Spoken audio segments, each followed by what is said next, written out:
অধিকার মঞ্চ আছে, তারা বিধাননগর পুলিশ কমিশনারেট এরিয়াতে বহু প্রোটেস্ট করেছে, বহু আন্দোলন প্রতিবাদ করেছে এবং প্রত্যেকটা শান্তিপূর্ণ প্রতিবাদে পুলিশের তরফ থেকে তাদের সম্পূর্ণ সহযোগিতা করা হয়েছে।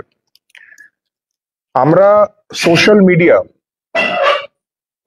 সুমন বিশ্বাস নামে ওনাদের যিনি একজন সদস্য আছেন তার সোশ্যাল মিডিয়া একটা পোস্ট পেয়েছি এবং ওনার তরফ থেকে আমরা একটা ইমেলও পেয়েছি যেটাতে বলা হয়েছে এবং উনি একটা ডাক দিয়েছেন যে আগামীকাল অর্থাৎ 18ই অগস্ট একটা প্রতিবাদের জন্য ডাক দেওয়া হয়েছে। এই পরিপ্রেক্ষিতে এটা বলে দেওয়া দরকার, আর আপনারা এটা জানেনও, যে মাননীয় কলকাতা হাইকোর্টের তরফ থেকে একটা অর্ডার পাস করা হয়েছিল যেখানে বলা হয়েছিল যে যোগ্য শিক্ষক এবং শিক্ষিকা অধিকার মঞ্চের তরফ থেকে যদি কোনো প্রতিবাদ করা হয় সেটা একটা নির্দিষ্ট স্থানে হবে এবং সেই নির্দিষ্ট স্থানটা বলে দেওয়া হয়েছিল হাইকোর্টের তরফ থেকে। এখন সেই জায়গাটাতে আপাতত কোনো কেউই নেই, কিন্তু কোনো রকম যদি কোনো প্রতিবাদ করা হয় সেটা বলা হয়েছিল সেইখানেই যেন করা হয়।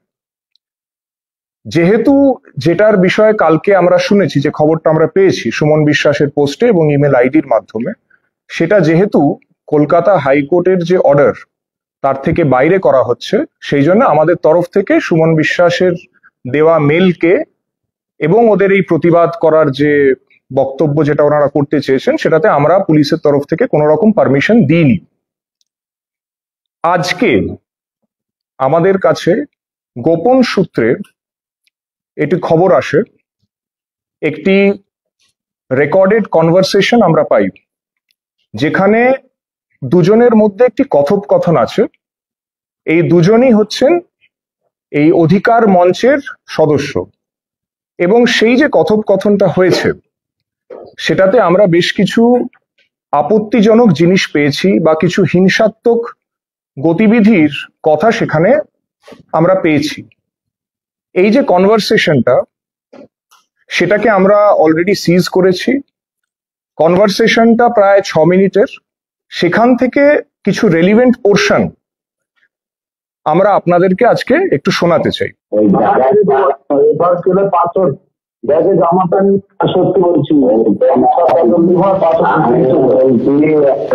আমার যেটা করবা একটা দেখি সব তালা তুলে নিয়ে যান আর ছোট নিয়ে যান।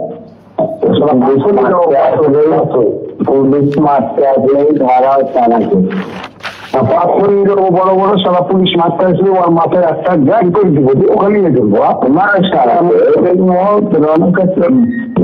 না মাস তালাকে একবার মেরেই দিব যে একটা, বুঝলো তো? মাস তালাকে মারলে গোটা কলকাতা চলবে, বুঝলো তো?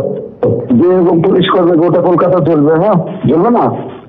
যে এরকম মারতে পারবে সবাই মারতে পারবে, সবাই মারতে পারবে, সবাই যাবো আর সবাই কঠিন মার দেবো মুখে ভাই, কঠিন মার দেবো। আমি তো সবাই আগে একবারে রক্ত করছে আমার, এখনই যাবো তাই মনে হচ্ছিল। সামনে আসে তো সবাইকে করে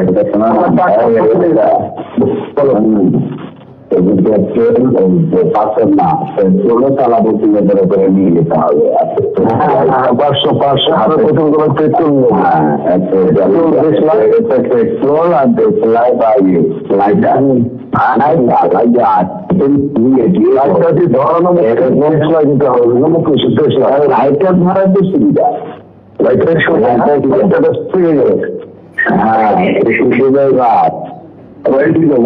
চলো ভাই। না না এবার তুমি ঘুরে না, কঠিন মার দিব, কঠিন সব ছেলেগুলো দিচ্ছে, রক্ত সবাই খুঁজছে। হ্যাঁ এবার গেলে এবার মার্কেট লেগে যাবে, হ্যাঁ কঠিন হলে মার্কেট লাগবে কলকাতায়। হ্যাঁ যতই পুলিশ প্রোটেকশন হোক যাই হোক কঠিন হলে লেগে যাবে। না না করবো করবো ওই ঠিক বলেছো তুমি, যে সবার কাছে আসবি তাকে আগুন খেয়ে দিব, বলো 150 মারতে আসবি, 150 পেট্রোল বোতল ছুড়ে আগুন ধরবে। হ্যাঁ কেউ পালায় আর কেউ করছে 12 পালাকে মানে বোতল ছুটতে হবে, লাইটার চলবে না। 150 থেকে একবারে আগুন ধরেছে সবার থেকে। এরকম আন্দোলন হলে এমনি ভয় পেয়ে যাবে। একটা যদি অ্যাকশন না যাইছে না তাহলে ভয় করে না, একটা অ্যাকশন হয়নি বলতে না এবারে কিনা একটা অ্যাক্সিডেন্ট যদি হয়ে যায় তাহলে সরকার দিকে যাবে, তবে সরকার হুমকি মুশকিল যাবে আসলে হুমকি দিয়ে আসতে হবে, ভালো করে হুমকি দেবো। তোদের যে পরীক্ষা সেন্টারে পরীক্ষা হবে সব জায়গায় আগুন ধরিয়ে দেবো, সব জায়গায় আগুন ধরে দেবো, কোন সেন্টারে পরীক্ষা নিতে দেবো না, থাকবো সব আগুন ধরে দেবো, সত্যি সত্যি আগুন ধরে দেবো। সালা তার আগুন ধরাতে হবে, আমরা যাচ্ছি তার আগুন দিয়ে আয় নাকি, আমরা যাচ্ছি আর তোরা বেশি পেছনে পেট্রোল দিয়ে আয় দিচ্ছে স্কুলে পরীক্ষা লাগা আগুন নাকি, সবার জোগাড় করতে হবে, সবার যারা এসে সকেট বোম টোমও নিতে হবে, পরীক্ষা সেন্টার দুই একটা নিতে হবে নাকি, দু একটা সকেট বোম মর হয় অফিসের স্কুলের মধ্যে নাকি, একটা সকেট বোম মর সব দুমদাম করে হয়ে যাবে। কাপা দিলে মেট দেবে বলো, কাপা দিলে মেট দেবে, রেডি করো, পেন রেডি করো, রেডি করবো, রেডি করবো, তুমি ঘুরে আসা যাতে পারো, তুমি ঘুরে আসে ফটাফট করছি সব কাজ। হ্যাঁ আচ্ছা ভাই ঠিক আছে, নাও আচ্ছা। এই অডিও ক্লিপগুলো আমরা আপনাদেরকে শেয়ার করব। বলার এটা আছে যে আপনারা নিজেরাই শুনলেন যে এখানে একটা হিংসাত্মক কিছু করার কথা বলা হচ্ছে, এবং সেটা কালকের যে তথাকথিত আন্দোলনের কথা ওরা বলেছে সেটার মধ্যেই করার কথা বলা হচ্ছে। এখানে আপনারা শুনে থাকবেন যে বলা হয়েছে যে আমরা পাথর নিয়ে যাব, শুধু পাথর নয় পেট্রোল নিয়ে যাব, পুলিশকে বোম মারবো, শুধু পুলিশ নয় আরো সরকারি কর্মচারী তাদেরকে আমরা মারবো, শুধু সেটাই নয় গায়ে আগুন লাগিয়ে দেবো বা জ্বালিয়ে দেবো, এইসব কথা বলা হয়েছে। আপনারা জানেন যে একটা পরীক্ষা হতে চলেছে, সেই আসন্ন কেন্দ্রগুলোতে সকেট বম মারার কথা কিন্তু এই কথোপকথনে উল্লেখ আছে। আমার সাদা মনে কাদা নেই, তাই একটা প্রশ্নের উত্তর জানতে শুধু মন চায়। সেটা হচ্ছে যে এই অতি দুর্বল চিত্রনাট্যটি কে লিখে দিয়েছেন? 3.5 বছরের জেল খাটা আসামি, ব্যাকপ্যাক, নাকি ওই পাপোশ ভাটাংশ, নাকি এগুলো সবার মিলিত একটা ব্রেন চাইল্ড হচ্ছে এই সাজানো চিত্রনাট্যটা? এই প্রশ্নটা জানতে খুব ইচ্ছে করছে। কেন জিজ্ঞেস করছে এই প্রশ্নটা? আপনাদের মনে প্রশ্ন হতেই পারে যে সত্যি তো পুলিশ কত করিতকর্মা, এদেরকে তো ওই স্কটল্যান্ডিয়ান না কিসবের সঙ্গে তুলনা করা হয়, সেখানে কি ঘটনা ঘটবে সেটা আগে থেকে ইন্টারসেপ্ট করে নিয়েছে, সেই ফোন কল সে রেকর্ডিং তারা বার করে নিয়েছে, তাদেরকে আইডেন্টিফাই করে নিয়েছে, কেস লজ করে ফেলেছে, আর তারপর আমি এইসব প্রশ্ন করছি?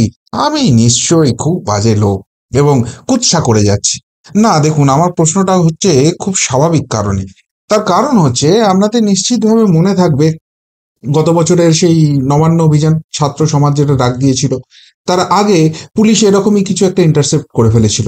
কিছু ছাত্র নাকি সেই দিনকে পুলিশের উপর ভয়ঙ্কর আক্রমণ করবে, কয়েকজনকে গ্রেপ্তারও করে ফেলেছিল। তারপর যেই সেটা আমরা সোশ্যাল মিডিয়ায় নিয়ে চলে এলাম, সেটা নিয়ে হইচই শুরু হয়ে গেল, সাথে সাথে তাদেরকে ছেড়ে দেওয়া হলো। এখন প্রশ্ন হচ্ছে, যদি কারোর বিরুদ্ধে অভিযোগ থাকে, কাউকে যদি গ্রেপ্তার করা হয়, তাহলে তাহলে তাকে তো তদন্ত করতে হবে, তদন্ত করে তাকে হাইকোর্টের সামনে নিয়ে আসতে হবে বা কোর্টের সামনে নিয়ে আসতে হবে, তাকে চার্জশিট জমা দিতে হবে, তাকে দোষী প্রমাণিত করতে হবে। সেসব কোনো কিছু না করে শুধু নবান্ন অভিযানে যাতে যেতে না পারে সেই জন্য তাদেরকে তুলে ফেলা হলো। তারপর সেইটা নিয়ে একদম ধামাচাপা পড়ে গেল। তারপর ধরুন, যখন এই গত বছর আরজিকর কাণ্ড নিয়ে খুব ঝামেলা ঝঞ্ঝাট হচ্ছে, গণ আন্দোলন হচ্ছে, মানুষ জেগে গেছে, তখন তৎকালীন এক বাম নেতা, তাকে সে নাকি বোমা দিয়ে পুরো চত্বরটা উড়িয়ে দেবে, এই সব করে পুলিশ একটা ফোন কল রেকর্ড পেয়ে গিয়েছিল। এবং সেই সময়ে প্রশ্ন উঠেছিল যে পুলিশ যদি পেয়ে থাকে সেও তো ঠিক আছে, একজন ওই 3.5 বছরের জেল খাটা আসামি সেটা তার আগে পেয়ে গেল, এবং সেই কল রেকর্ড পেয়ে গিয়ে সাংবাদিক বৈঠক করে ফেললো। তারপর সেটা পুলিশের হাতে গেল। প্রশ্ন উঠেছিল যে এটা কি তাহলে পশ্চিমবঙ্গে এমার্জেন্সি চলছে? এই রাজ্যের শাসক দলের নেতা, সে 3.5 বছরের জেল খাটাই হোক আর যাই হোক, তার হাতে চলে যাচ্ছে, তাহলে সবার ফোন কল কি রেকর্ড হচ্ছে? পুলিশ দেখলো তারা বেকায়দায় পড়ে গেছে, সেই নিয়ে জামিন টামিন হয়ে গেল, সেই সমস্ত কিছু ধামাচাপা পড়ে গেছে। মানে যে কোনো আন্দোলনের আগেই আমরা দেখি এরকম করে পুলিশের একটা স্টান্টবাজি চলে আসে, এবং তারপর সেটা কিন্তু আর কিচ্ছু প্রসিড হয় না, সেটাতে কাউকে দোষী গিল্টি এই জায়গাটা পুলিশ এস্টাবলিশ করতে পারে না। তাহলে এখন হঠাৎ করে এই জিনিসটা আবার সামনে নিয়ে আসার চেষ্টা হলো কেন? দেখুন, দুটো কারণ রয়েছে বলে আমার মনে হচ্ছে। নাম্বার 1, যে জায়গাটা হচ্ছে সেটা হচ্ছে মহামান্য হাইকোর্টের কিন্তু এই আন্দোলন নিয়ে অলরেডি একটা অর্ডার আছে। সুতরাং সেই সব দিয়ে এখানে আটকাতে পারবে না। আবার অন্য সময় যেটা করে পুলিশ, শাসক দল যখনই করতে যায় পারমিশনের কোনো ব্যাপার নেই, পুলিশ থাকলে পারলে আর কি দাঁড়িয়ে থেকে সেই মাচাটা বেঁধে দেয়। এই অবস্থা তো এখন পুলিশের হয়ে গেছে। তো সেই জায়গা থেকে ওখানে অন্য কিছু এখন আন্দোলনও হচ্ছে না যে অন্য কিছু হচ্ছে বলে সেটাকে আটকে দেবে, সেটাও পারবে না, হাইকোর্টের পারমিশন আছে। তাহলে এই আন্দোলনটাকে আটকাবো কি করে? এই আন্দোলনটাকে যদি আটকাতে না পারি, তাহলে এরকম একটা কাল্পনিক কল রেকর্ড শুনিয়ে দেওয়া হোক। যদি সত্যি সত্যি এরকম ঘটনা ঘটে থাকে, কেউ বলে সকেট বোমা নিয়ে আসবো, পাথর নিয়ে আসবো, অগ্নিগর্ভ পরিস্থিতি করে দেবো, আরে ভাই আগে তাদেরকে অ্যারেস্ট করো, তাদের আইডেন্টিফিকেশন করো, মানুষের সামনে নিয়ে এসো, যে দেখো তাদেরকে দিয়ে স্বীকারোক্তি বার করো যে হ্যাঁ আমরাই এটা করেছি। কই সেসব কিছু করতে পারছি না, একটা এফআইআর লজ করে দিয়েছি আর হঠাৎ করে কনভারসেশন পেয়ে গেছি। কতগুলো কনভারসেশন আছে পুলিশের কাছে এরকম? কি করে পেলো পুলিশ এই কনভারসেশন? কতজনের কল রেকর্ড করেছে? ফোন কি ট্যাপিং করছে? সুপার ইমার্জেন্সি চলছে পশ্চিমবঙ্গে, পুলিশ এসব প্রশ্নের উত্তর দিতে পারবে? কোথাকার কি একটা কাল্পনিক সাজানো, কোথা থেকে পেলো এই কল রেকর্ড? হঠাৎ করে তাদের মনে হলো আর একটা সামনে নিয়ে এসে সেটা দেখিয়ে দিল। আর 2 নম্বর আমাদের প্রশ্ন হবে যে এই আন্দোলনকে ভয় পাওয়ার কি আছে? ওই তো আন্দোলন হলেই মেরে ধরে সব তো সোজা করে দেয় পুলিশ। কেননা দিদিমণির গদি টললে তো হবে না, দিদিমণির গদি টললে এদের কপালে দুঃখ আছে, সেই জন্য এই আন্দোলন থামাতে হবে। আসলে না, তা নয় ব্যাপারটা। পরপর কয়েকটা ইনসিডেন্ট হয়ে গেছে যাতে দিদিমণি বেজায় ব্যাকফুটে পড়ে গেছে।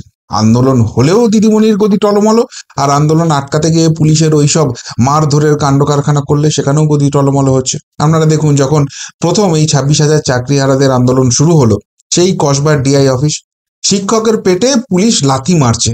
এই রাজ্যের পুলিশ মন্ত্রী পুলিশকে কোথায় নিয়ে গেছে, কতখানি বেহায়া নির্লজ্জ করে দিয়েছে এবং কতখানি এদের গায়ের জোরের জায়গাটা চলে গেছে সেইটা মানুষের সামনে চলে এসছে। ফলে দিদিমণির জনপ্রিয়তা কমছে। আবার এই রিসেন্ট যেটা নবান্ন আন্দোলন হলো, একটা সম্পূর্ণ অরাজনৈতিক আন্দোলন, যেখানে অভয়ার বাবা মা ডাক দিয়েছেন, সেখানে জাস্টিস দিতে পারে না, তথ্য প্রমাণ লোপাট করে এই পুলিশ অভিযুক্ত হয়, সেইখানে অভয়ের মায়ের মাথা মেরে তাকে প্রাণে মারার চেষ্টা করেছে পুলিশ, এই অভিযোগ উঠে গেছে। ফলে সাধারণ মানুষের সেন্টিমেন্ট সেটা এগেনস্টে যাচ্ছে। ফলে এই ধরনের যে আন্দোলন হবে, সেই আন্দোলন কেন হচ্ছে? এই 26,000 চাকরি সিপিএম বিজেপির দোষে গেছে বলে দিদিমণি যতই গলা ফেলে চিৎকার করুক, মানুষ বুঝছে না কোন সব চোর চিটিংবাজ ফেরেববাজগুলোর জন্য এদের চাকরি গেছে, এদের জীবন আজকে অসহায় অন্ধকার নেমে এসছে, এরা জানে না মানুষ সেটা। ফলে এই আন্দোলন যত হবে তত মুশকিল হয়ে যাবে। হাইকোর্টের অর্ডার আছে, সেটা আটকাতে পারবো না, আর সেই জন্য এই কাল্পনিক কনভারসেশন সামনে আনতে হচ্ছে। এই প্রশ্নটা কিন্তু উঠতে শুরু করে দিয়েছে, কেননা এর আগে এরকম যতগুলো কনস্পিরেসি থিওরি এই পুলিশে নিয়ে এসছে, একটা প্রুফ করতে পারেনি, একটা কাউকে কনভিক্ট করতে পারেনি। এই তোলামূলের নেতাগুলো বড় বড় পাতেলা মারে না যে ইডি সিবিআই কি করছে? হ্যাঁ, ইডি সিবিআই কে নিয়ে আমাদেরও প্রশ্ন আছে, কিন্তু প্রশ্ন হচ্ছে এই পুলিশ কি করছে? স্কটল্যান্ড ইয়ার্ড চিৎকার করে বলে না, মাননীয় যবে থেকে মুখ্যমন্ত্রী হয়েছে গদি আঁকড়ে বসে আছে পুলিশ মন্ত্রী, আর সেই পুলিশের আজকে কি অবস্থা? এতগুলো যে কনস্পিরেসি থিওরি নিয়ে এসছে, কাকে কনভিক্ট করতে পেরেছে আজ অব্দি? প্রশ্নটা থেকে যাচ্ছে। আর সেখানে আজকে বিধাননগর পুলিশ বলছে হাইকোর্টের আমাদের উপর ডাইরেকশন আছে, হাইকোর্টের অর্ডার আছে, মহামান্য আদালতের আমরা অবমাননা করতে পারি না, সেই জন্য আমরা পারমিশন দিতে পারবো না। আহারে, কত আদালতের পারমিশন এরা যেন মেনে বসে থাকে। এদের সরকারটা মানে, এদের প্রশাসনটা মানে, দিয়ে তো কবে দিয়ে দিতে বলেছে, দেয় এদেরকে দিয়ে, এরাই দিয়ে পায় না, আবার এরাই সেই একই জিনিস করে। এই তো অভয়াকাণ্ড নিয়ে যেটা মিছিলের জন্য হাইকোর্টে মামলা হয়েছিল, সেখানে তো বলেছিল যে হ্যাঁ হবে, তারা প্রসেস করতে পারবে, করতে পেরেছিল? মেরে ধরে ধাক্কা ধাক্কি করে ওই পার্কস্ট্রিটের গলিটায় ঢুকিয়ে দিল, যেখানে গাড়ি দাঁড় করিয়ে রেখে দিয়েছে যাতে গন্ডগোলটা লাগানো যেতে পারে। আমরা আবার এখানে আদালতের কথা বলতে এসছে, আদালতের নির্দেশের কথা বলতে এসছে। আসলে সবটাই ওই সাজানো চিত্রনাট্য হলে, আর সেটা ওই 3.5 বছরের জেল খাটা আসামির হলে বোধহয় এরকম দুর্বল চিত্রনাট্যই দেখা যায়। এই চর্চাটা কিন্তু সোশ্যাল মিডিয়ায় শুরু হয়ে গেছে। আমি জানি না যারা এই চর্চাটা করছেন সোশ্যাল মিডিয়ায় তারা ঠিক নাকি বিধাননগর পুলিশ সত্যিই মহান পুলিশ, সত্যি স্কটল্যান্ড ইয়ার্ডের সমকক্ষ, তাদের থেকেও বেশি সারা বিশ্ব ব্রহ্মাণ্ডের সর্বশ্রেষ্ঠ পুলিশের কাজটা এই দিদিমণির পুলিশ করছে কিনা। বিচারের ভার আপনাদের উপর ছেড়ে দিলাম, আপনারাই বিচার করে পুরোটা শুনে বলুন কে ঠিক, সত্যি সত্যি এই কথার মধ্যে কোনো মেরিট আছে কিনা। যদি কিছু বলার থাকে এই নিয়ে অবশ্যই কমেন্ট বক্সে কমেন্ট করে জানাবেন। এখনকার মতো এখানেই শেষ করলাম, ফেরত আসছি নতুন প্রতিবেদন নিয়ে খুব তাড়াতাড়ি। ভালো থাকবেন, সাথে থাকবেন, পাশে থাকবেন। নমস্কার।